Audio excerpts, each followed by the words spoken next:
bawal sa amin yung babae. Yung sugarol, sobrang inom ng alak. Meron din po ako mga kasama, no? Hindi lang nila nakikita. Pagtingin nila sa amin, umiiwas na agad ng tingin. Sa aswang po kasi ibang usapan na po yan, no? Kapag po yan ay hindi nanggaling sa isang legit na manggagamot, legit na antingero, hindi po yan talaga gumagana. Kahit po yung mga nasa Quiapo na nabibili ninyo, sabihin natin, isa, dalawa, gumana. Pero yung pangatlo po niyan, mapapahamak na po siya. Kunyari, ginamot ko kayo, no? Pinauwi ko kayo na walang pangontra. Meron po kayong daan ng elemental or laman lupa. After a week po yan, babalik po yan sa inyo. Nakapaglaban po kayo sa isang mangkukulam, gumana po. Matik po yan na babalikan po kayo niyan. Kinabukasan, hindi na po kayo gigising. Sa tao na may sanib, umaalis yung kaluluwa ng tao na yun. Nagsuswitch yung entity na through dreams or sa utak, kasi nakakausap namin yan. No? May mga bulong, nagpupunta sila sa mga haunted na lugar. Kala nila okay lang yun. Libo-libo yung nakatira dyan. Sobrang territorial kasi ng mga yan. Dun sa bahay nila, pag uwi, nadadala nila. Nila alam yung mga sumakay na sa balikat. Kapukanan yung humaba. Witchcraft, dami talaga ngayon is yung mga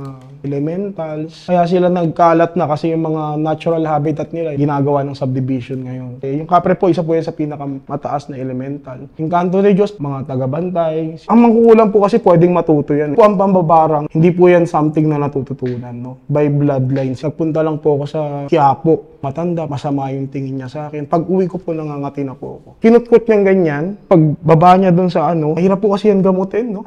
Sa akin. Ang paghahanap ng aming mga guest at pagbabahagi ng kanilang kwento ay nangangailangan ng maraming oras. Pero sa tulong nyo, makakadiscover kami ng mga iba't iba pang mga istorya ng ordinaryong Pilipino. Para sa mas magandang community experience, pwede kayo makipag-usap at magtanong ng kahit ano sa aming mga naging guests at manatiling anonymous sa Discord. I-click nyo lamang ang join button para maging isang exclusive member.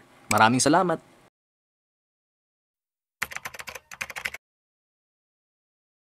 Magandang araw po sa lahat. Ako po si Nards Leonardo, taga 13 Martires, Cavite, sa may barangay Conchu, Ciudad Adelina. Ngayon po is bumalik ako dito sa Off the Record para po sana sagutin ang mga questions, mga katanungan na nasa comment section nung pinakaunang interview po. Salamat po sa pagsuporta at sa mga katanungan na atin din po namang sasagutin later po. No? Bago po ang lahat, binabati ko po ang aking grupo, Inri Soldier of God, Haring Bakal, at ang Wika Philippines. Tuloy-tuloy po sana pagsuporta nyo sa aming grupo at sa mga bagong mga miyembro. Salamat po at kayo naging kaalib namin sa Inri Soldier of God. So ngayon po, meron po tayong mga katanungan sa ating mga viewers. Unahin po natin itong isang katanungan. Actually, marami po ito. No? Isa-isahin po natin para naman po masagot natin yung mga questions nila. Number one question po, your power is not a gift, it's a curse. Di po ba dapat sa Diyos lang tayo dapat umaasa? No, sa katanungan po, hindi ko po alam kung sino yung nagtanong nito. No? Meron din po kasi sa Bible na masusulat po ng mga manggagamot na tinalaga ang Diyos. No? Ang atin naman pong pananampalataya, hindi po sa kaliwa. No? For as long as gumagaling po yung mga pasyente na ating ginagamot, ang nagpapagaling naman po na, hindi naman po yung kung sino man or ako man eh. Nasa taas po talaga lahat yan. No? Kung mapapagaling sila o hindi. Hindi po mga manggagamot ang nagpapagaling po dyan. Ang nagpapagaling po dyan is yung nasa taas. No? Meron po yung tinatawag nating divine intervention na hindi mo naman talaga yung mapapagaling kung ikaw lang eh, kasi tao ka lang naman eh. No? Sa ating gamutan din naman po, hindi naman po tayo naniningil ng mahal. Lahat po yan, donation lang. So wala naman po talaga tayong intention na mamera or magkaroon ng intention na magpayaman dyan. So talagang donation lang po. At gumagaling po yung mga tao na yan dahil po sa pananampalataya din po nila. Ano po ang halimbawa ng paggamit sa masama ng anting-anting o talisman?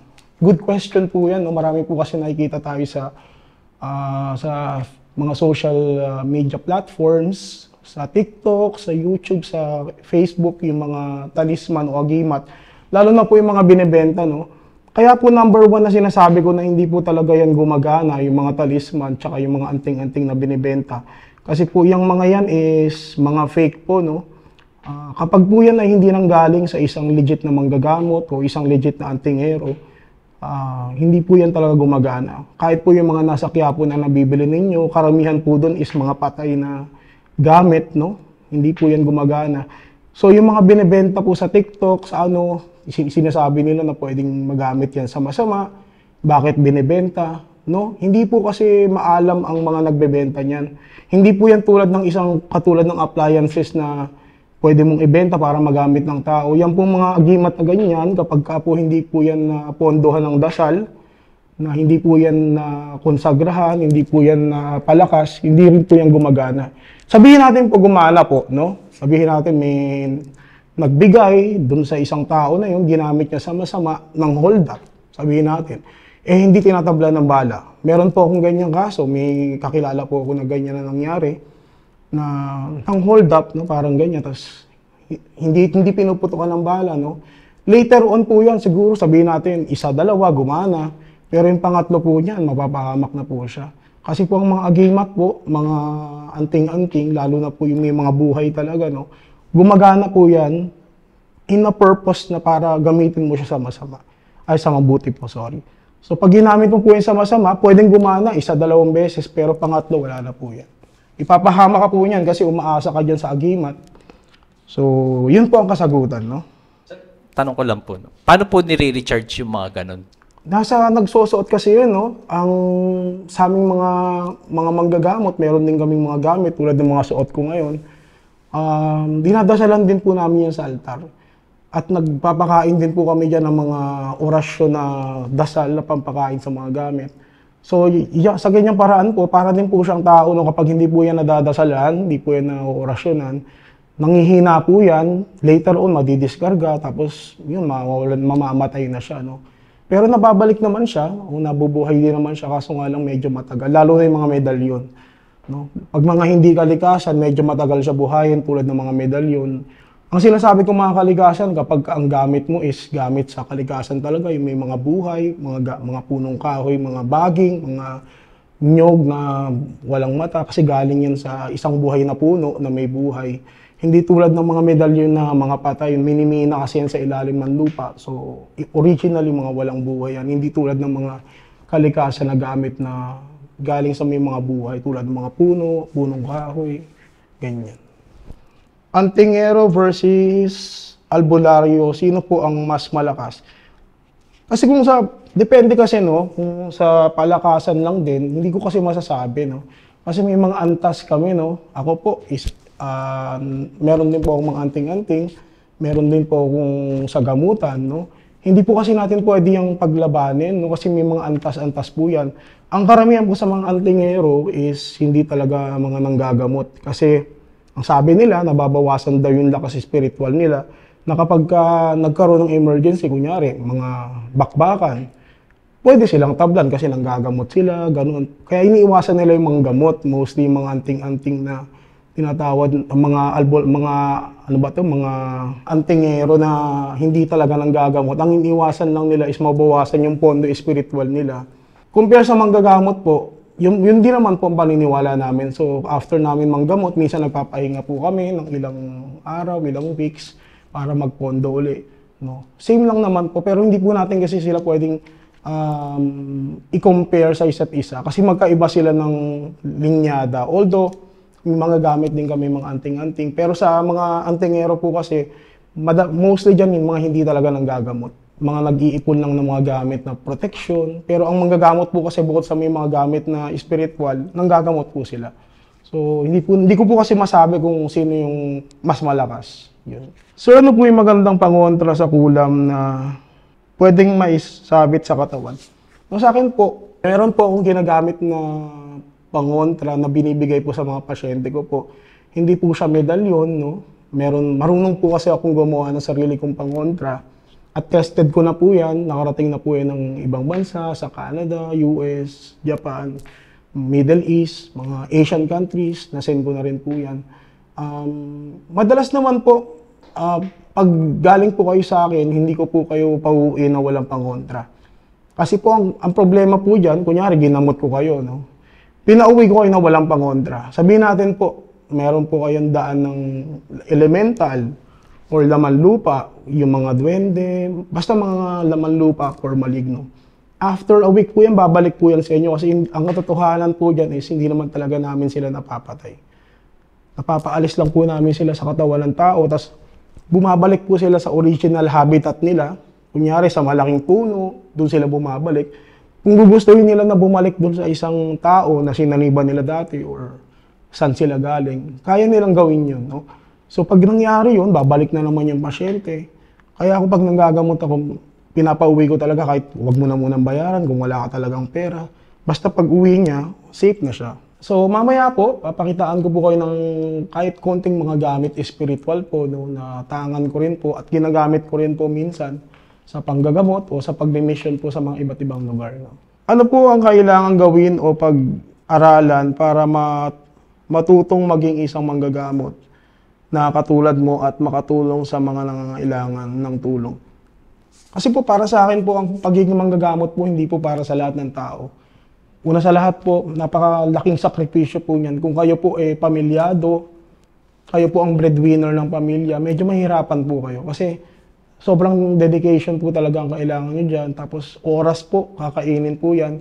May possibility din po na hindi sang-ayon ng kunyari, may partner po kayo na asawa o kaya live-in partner, tapos may mga anak kayo, possible po na hindi rin sila sang-ayon sa pagpasok nyo sa spiritual. Marami po kasing mga blockages, mga pwedeng humadlang sa inyo, no?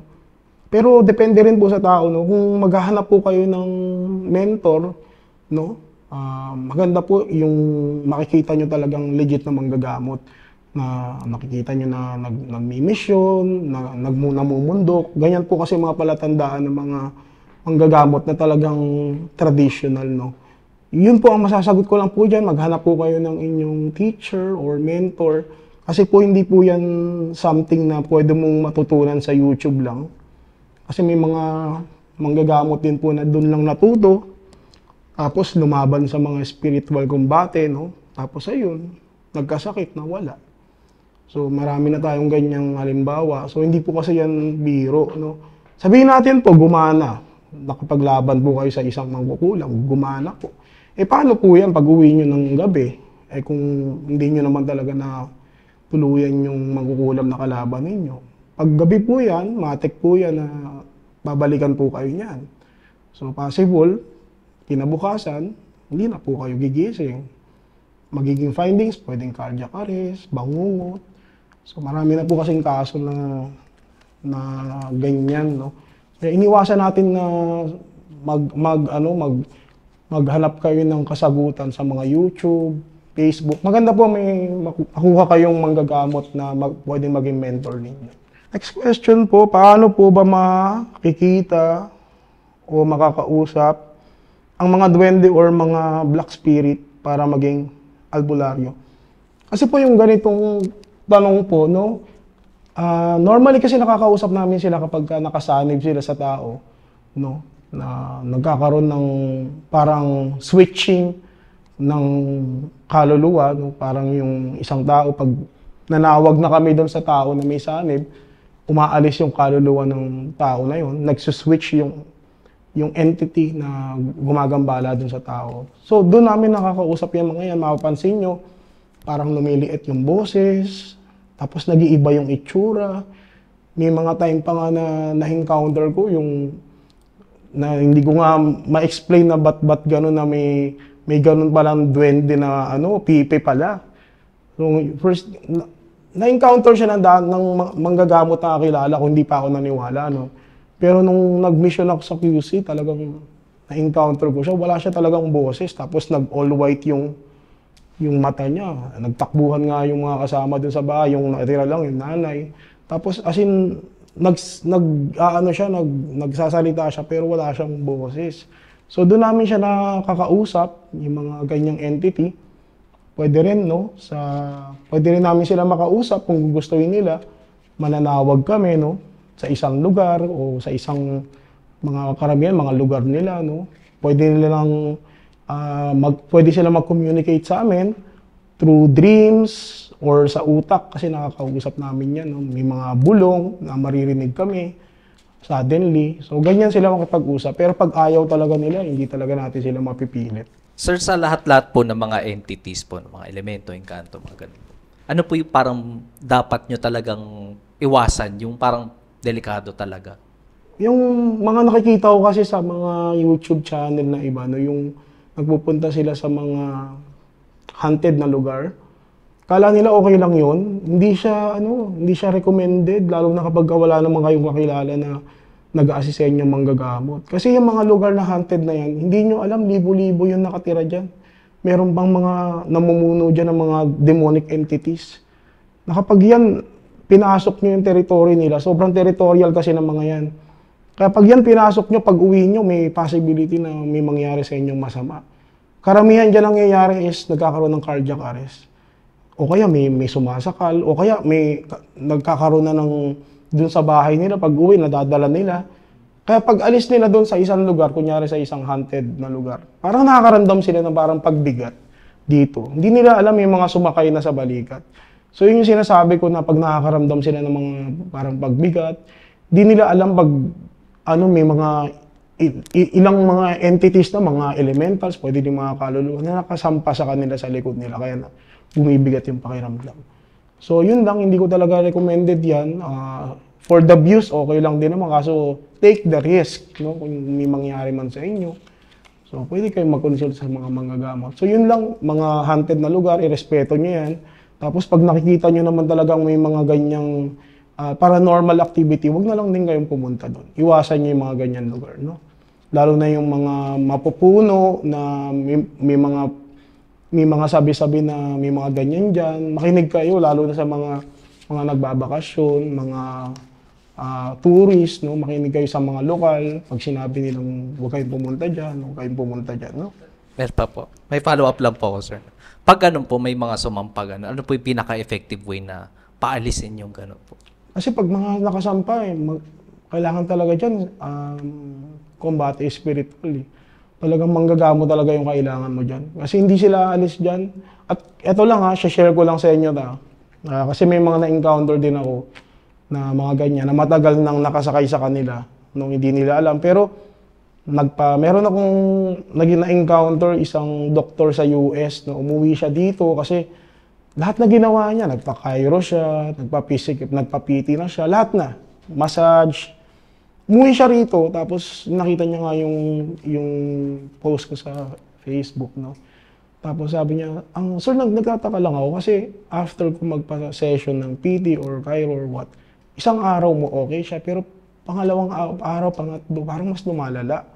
So yun nga, pumunta ako doon sa bahay nila, pag-check namin, napakahaba ng kaliwang pinky niya, ito, no, yung little finger. Tapos, yun nga, naniwala siya na after ko siya gamutin, nawala yun, yung bigat na nararamdaman niya. So, buti nga kamo, na kahit doktor siya, naniniwala siya sa ganyan. Sabi niya sa akin kasi, parang dead end na kasi sa akin, sir, although doktor po ako, pero saan ba po ako pupunta? Diba? Kasi malaki na rin yung ginastos ko, yung pamasahe ko mula US hanggang Pilipinas. Kaso nahihirapan din ako hindi rin ako makapagtrabaho ng maayos. So after noon, nawala yung bigat sa likod niya. Actually, pag tumatagal yan, dito, hanggang likod, hanggang bewang na yan. Tapos pag hindi yan natanggal ng manggagamot, ang nagiging manifestation niya sa katawan ng tao, bukol. Magugulat ka na lang parang may sasakit sa loob mo, dito sa internal part, sa loob ng tiyan, mostly yan sa tiyan tapos pag pina-check mo siya sa kung anong medical check-up na pwedeng gawin dyan, makikita nila may bukol. Pero good thing naman hindi siya malignant, hindi siya cancerous, madalas benign. Pero bukol siya talaga. Yan ang manifestation ng mga elemental, mga maligno na nakasampa sa tao na hindi natatanggal.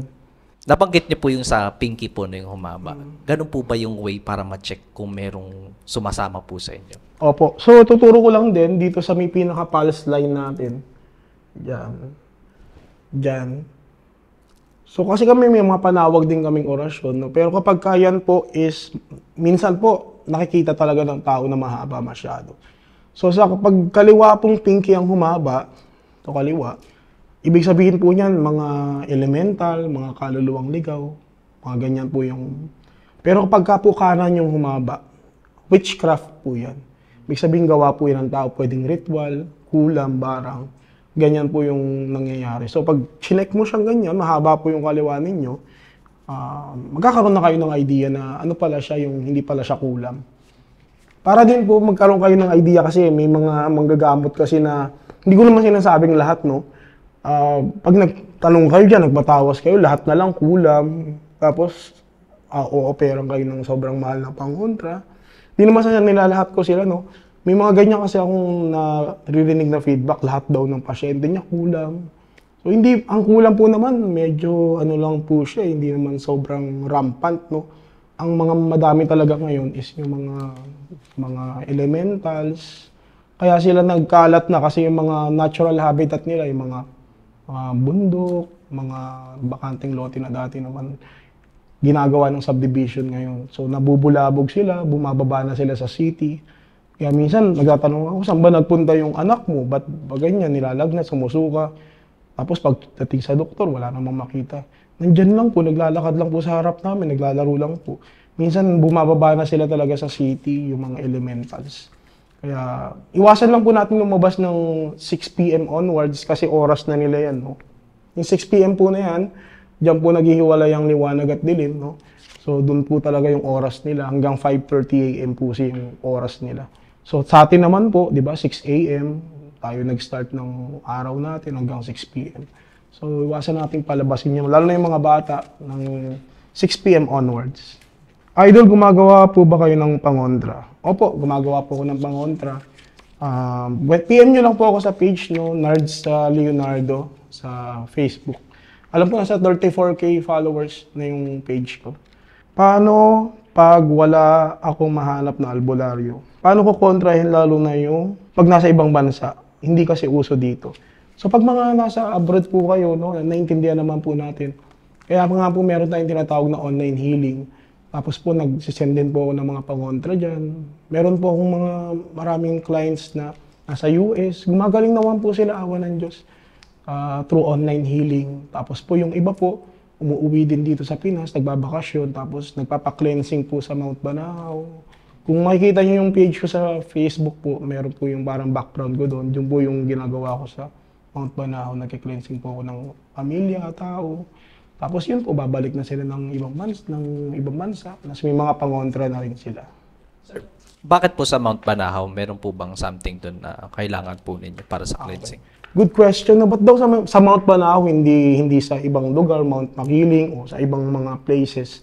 Kasi po sa Mount Banahaw, ever since po, siguro hindi pa ako bata, no, hindi pa ako pinapanganak, diyan na po talaga ang sagradong lugar kung saan ginagamot yung mga worst cases, lalo na yung mga, may na-encounter kasi ako dyan, mga cancer patients. Ever since po, dyan po talaga yan. Ngayon na lang naman po na ang pumupunta dyan is mga tourists, tas mga gusto ring mga mag-healing. Pero dati po, ang mga pumupunta lang dyan is mga gustong gumaling, mga mananampalataya.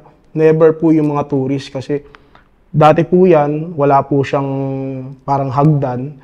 So baging talaga yung gagamitin mo para makababa ka tsaka makaakyat ka. So pag wala ka rin talagang ano dyan, hindi mo kakayaning bumaba. Pero ngayon po, good thing, may mga ano na po, mga hagdan na po.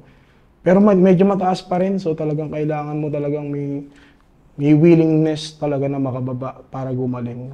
Parang sakripisyo rin. Kasi sobrang taas din ng lugar na yan.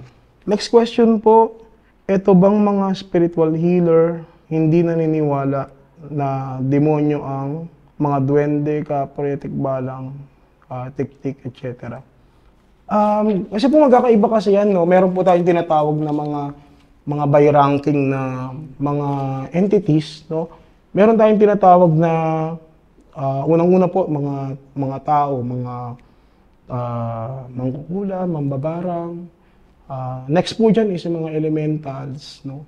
Yung mga elementals po, yan po yung mga kapre. Yung kapre po, isa po yan sa pinakamataas na elemental. Mga tikbalang, yan, mga ganyan po yung mga klase nila. Meron din po tayong tinatawag na mga Encanto de Diyos po, no? Encanto de Diyos po, yan po yung mga engkanto. mga tagabantay, si Maria Makiling. Mga tagabantay po yan ng isang territory, mostly mga bundok. Meron din po yan sa sa mga lamang tubig, no? Sa mga area na may mga tubig. Meron po kasi tayong tinatawag na element, engkantong tubig, no? Hindi lang po yan sa lupa, meron din po yan sa ilalim ng tubig, no? Tapos po yung pinakamataas na natin diyan na kalaban po namin, no, mga engkanto diabolico, mga ganyan po, mga demonic entities. Tapos may mga ranking din sila, no? So may mga mahihina lang hanggang sa pataas ng pataas. So ganun po siya. Hindi po siya yung pag sinabi mong duwende na sa demonyo na.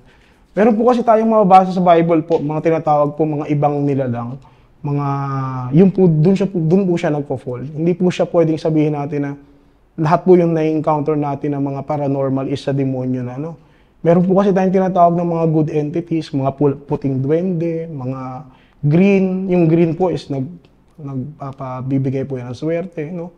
Yung puti po is nagpapagaling po. Pag yan po nasa bahay ninyo, hindi kayo tinatablan madalas ng mga sakit-sakit. Or magkaroon man kayo ng sakit, mabilis din gumaling, no? So, yun po yung sagot ko dyan. Hindi po lahat yan is demonic entities. Pag albularyo, madali, mahanap, pero ang mangkukulam, suntok sa buwan. Pero ang tanong ko, baka ang mangkukulam mo mambabarang ay mga tumaliwas o tumalikod na albularyo. Sila ba yun? So ito magandang tanong to, no? I-expose ko lang din, no? Kasi po ganito, no? Ang manggagamot po, meron po tayong tinatawag na manggagamot ng kaliwa kanan.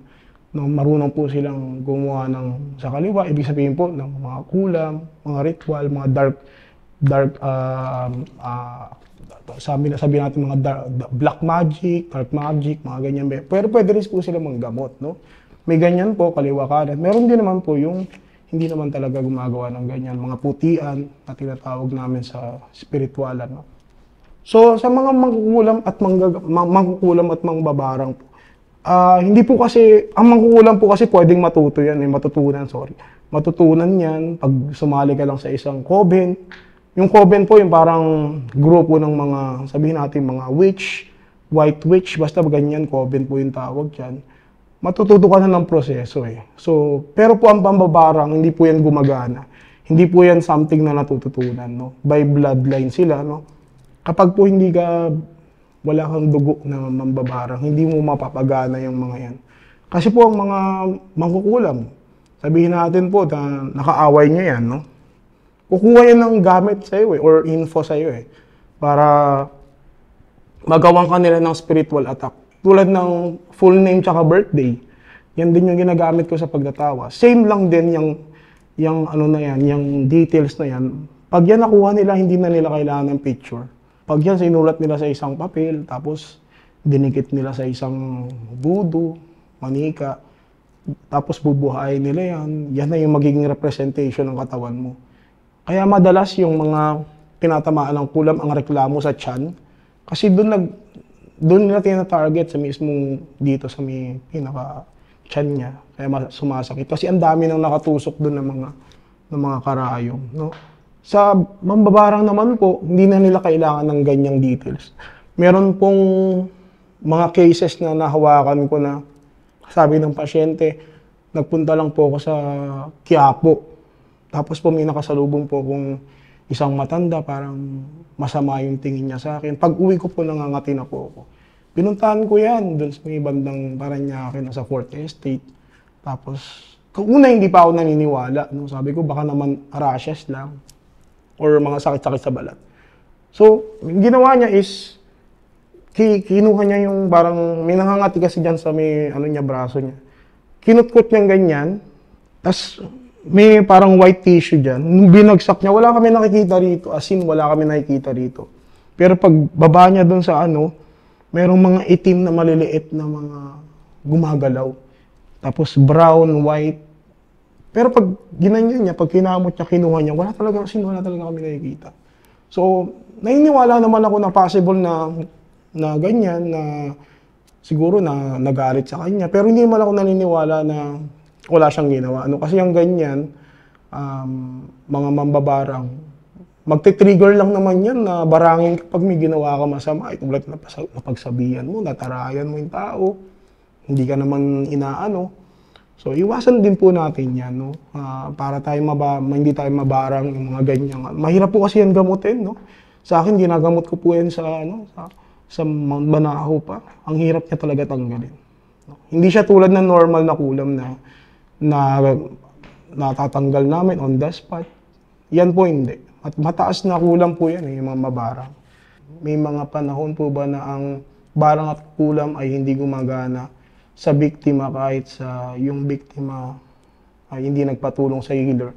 Ako po naniniwala po ako pag yung tao po is madasalin, tapos po pure ang puso, no?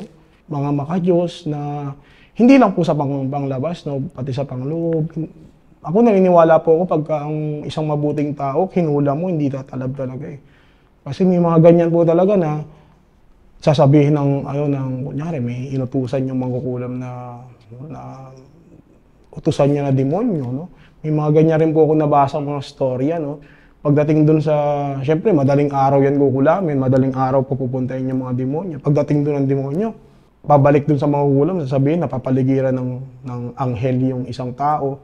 Yun po yung sinasabi ko, no? Kahit anong witchcraft, kahit anong barang, hindi po yan gagana sa isang tao na malinis ang puso, na isang tao na makadiyos, paladasal, no?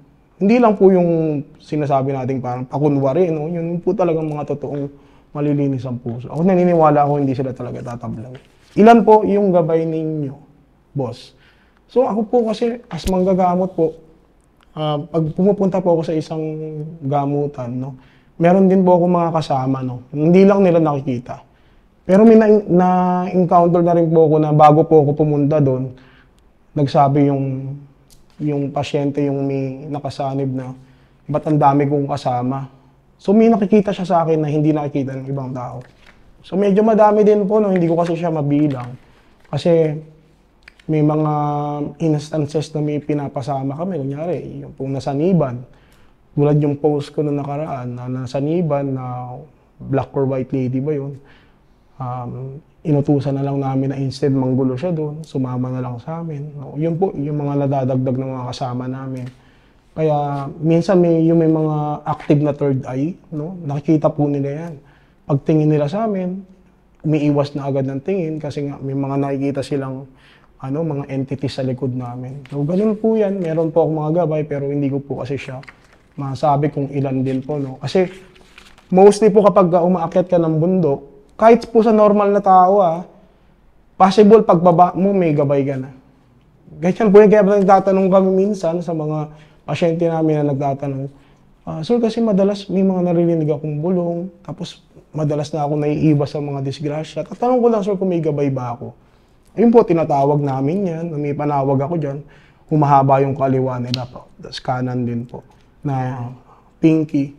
Tapos tinatanong ko yan, sir, may pinuntahan ka ba bundok dati?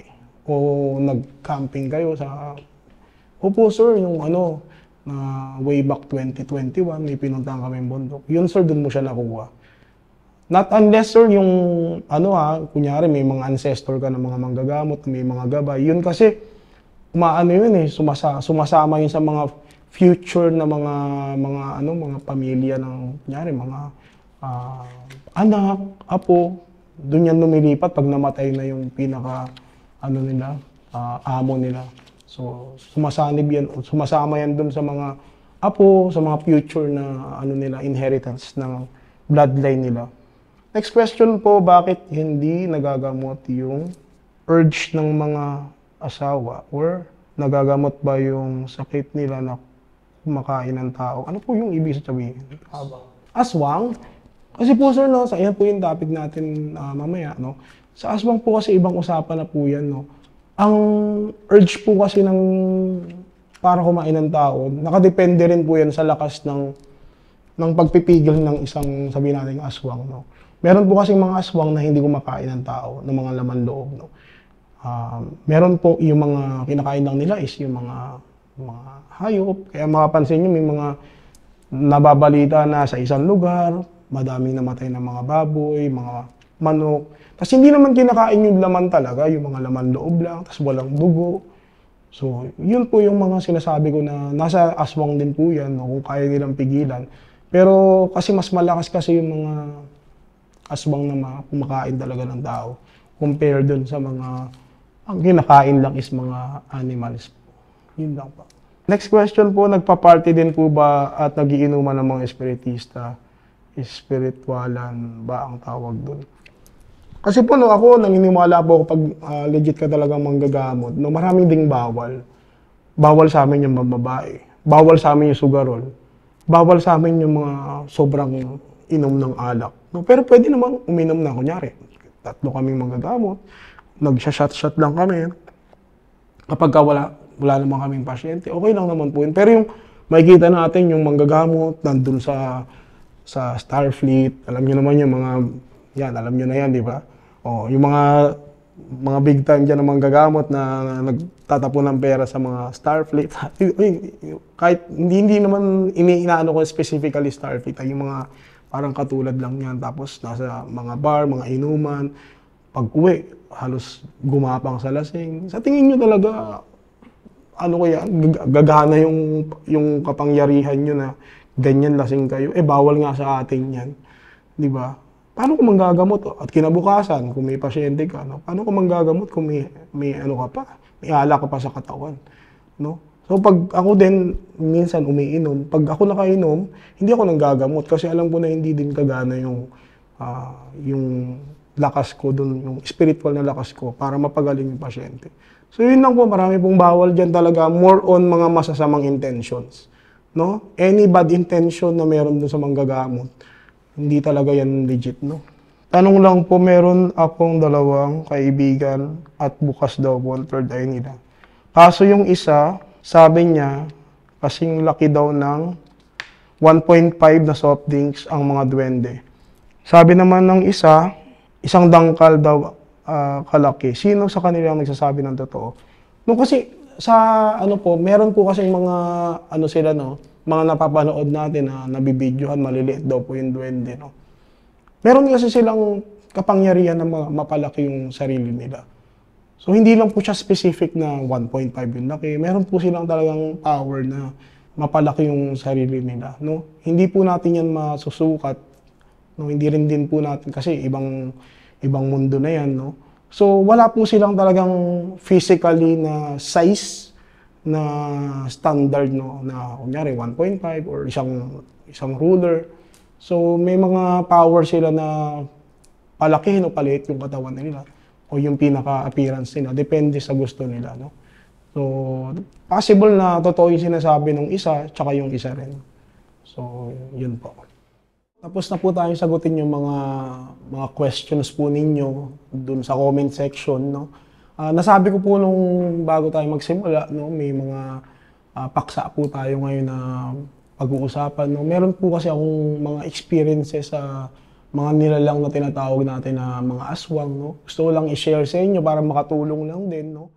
May bumabagsak po sa bubong, parang may mga naglalakad. Pusa po yung nakikita namin sa bubong. Pero pag naglakad, parang tao. So ito po is talagang pinakamabisang gamit sa mga aswang, no. Ito po talaga ang kinakatakutan nila, yan po. Pero ngayon po, may mga aswang na rin po na kumakain na ng bawang sa buntis. Mostly yan yung talaga na-encounter ko. Nalaman niya, bago mag-full moon, hindi na pala normal na tao yung mga nandun sa baryo na yun. Meron talagang mga aswang ngayon na new breed na mga professional na.